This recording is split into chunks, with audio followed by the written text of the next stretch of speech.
Hi, preschool friends. So, Miss E is home today. So, this is why you don't recognize the classroom or the office. So, if my house gets a little noisy, that might be why, because I am home. This week, we are learning all about friendship and friends and what it means to be a good friend. So, I wanted to share this story with you that has the title of Boy and Bot. This was written by Amy Dykeman, and it was illustrated by Dan Yaccarino. I'm not sure if I said his name right, but I'll show you the words. Those are their names right there. So Amy wrote all the words in this picture, in this book, and Dan drew these beautiful pictures for us to see. When we look at the cover, we see there's a little boy, and we see that there's a big robot. And in this story, the boy and Bot become friends. And then something happens to Bot, and boy gets worried and concerned and tries to help Bot feel better. So let's read to find out what happens to Bot and how does boy help Bot. Let's see. We see they're outside on this picture. So, I'm going to get nice and close so you can see the pictures here. So the story starts outside, and it looks like it might be the season winter, because we can see that there's snow on these trees, and it looks like there's white snow on the ground. A boy was collecting pine cones in his wagon when he met a robot. "Hi," said the boy. "Want to play?" The robot blinked. Can you blink your eyes? Affirmative. That's what a robot says when he says yes, okay, sounds good. It's his way of saying yes, affirmative. They played. They had fun.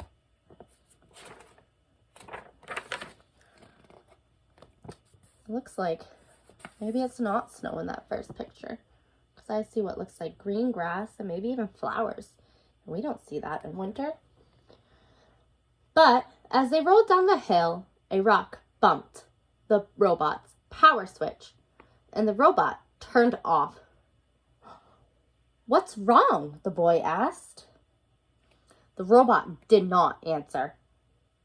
"Are you sick?" the boy asked. The robot still did not answer.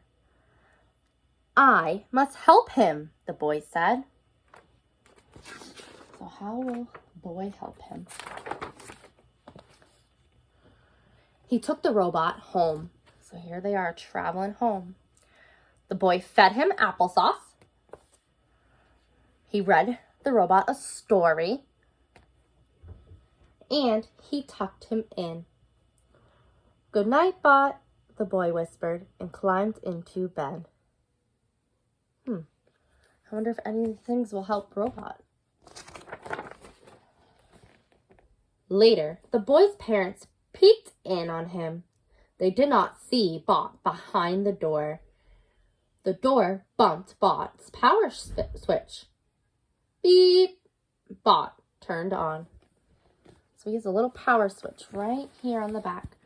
When he was rolling in the grass, he switched it off. And when the parents opened the door, it switched it on. You can see Bot is on. His eyes are open and they're lit up. Now Bot's looking at boy in bed. "What is wrong?" Bot asked. The boy did not answer. "Did you malfunction?" Bot asked. The boy still did not answer. "I must help him," Bot said. What do you think is wrong with the boy? Let's find out if you're right.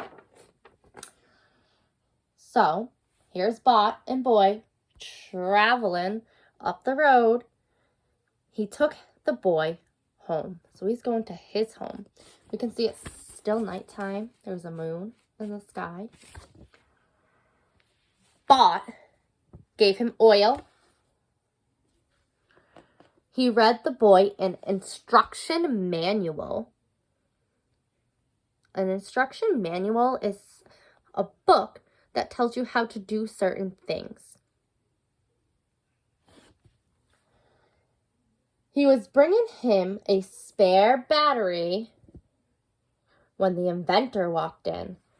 So the inventor was in a different room. He opened the door to come into the room where Bot is with Boy. We can see that this room is dark, and where the inventor is, there's a light on because we see a shadow. Maybe the inventor can help.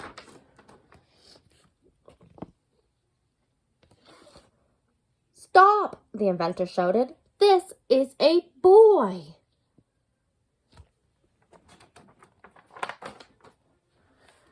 The boy woke with a start. He was surprised with the yelling. Then he saw Bot. The boy smiled. Bot, you are cured.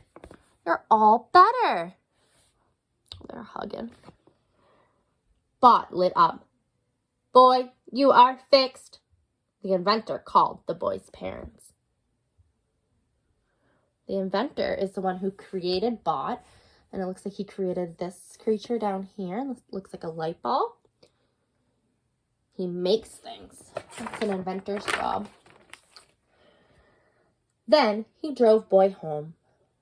Here we see Bot with the inventor, the boy, and the other creation right there. Driving along the road to come back to Boy's home. Good night, Bot, Boy said. Good night, Boy, Bot said. Want to play tomorrow? Boy nodded. Affirmative. Oh, Boy answered back in Bot's language. His parents look pretty happy. And the friends did. They did play the next day. We can see that maybe they went to pick some apples and Bot helped Boy reach the high tree. They watched birds and clouds pass. Looks like they even went for a little swim. There's a rubber duck and a blow-up pool. You can see the parents are watching through the window. Bot and Boy are outside. The parents are looking out the window because they're inside the house. And then here we see that Bot is drinking some oil and the boy is drinking maybe apple juice or water or milk. Here we see that Boy has a picture hanging on his fridge and Bot has a picture of Boy hanging on him.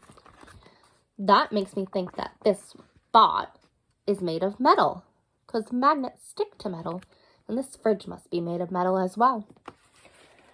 We can see here all the fun friend pictures they've taken together. The end. Looks like they are walking outside. And again, it looks like maybe there's snow on the ground. I'm not too sure what season it is. We saw snow and flowers in this book. So, Boy and Bot became friends. Then, something happened to both of them. And they both had to work together to figure out what the other friend needed to be better. So, Boy isn't a robot. So he didn't know that the robot had a power switch because boys don't have power switches, but robots do. And then when the boy went to sleep, Bot didn't know that humans sleep because he's not a human. So he tried to fix the boy like you would fix a robot. But in the end, they were able to still be friends even though they were different. I think that my favorite part of this story is this page right here. When Bot asked the boy if he could play again tomorrow, and the boy answered, Affirmative. So the boy knew that Bot spoke a different language, but the boy learned about Bot's language and practiced using it with him. So what are some strategies that you would use if you were going to be friends with someone that might be a little different? Think about when you have an animal, like a dog or a cat or a fish. How do you make them feel like they're part of your family? Do you play with them? Do you ask your dog to color? No. But you learn a different way to be friends with your dog. You throw them a ball. And with fish, you can't ask them to come outside and play tag or climb in a treehouse. But you might find little bubble machines to put inside their fish tank for them to play with the bubbles. And you can use your finger, and if you're very gentle, you could have them play tag by chasing your finger in the glass.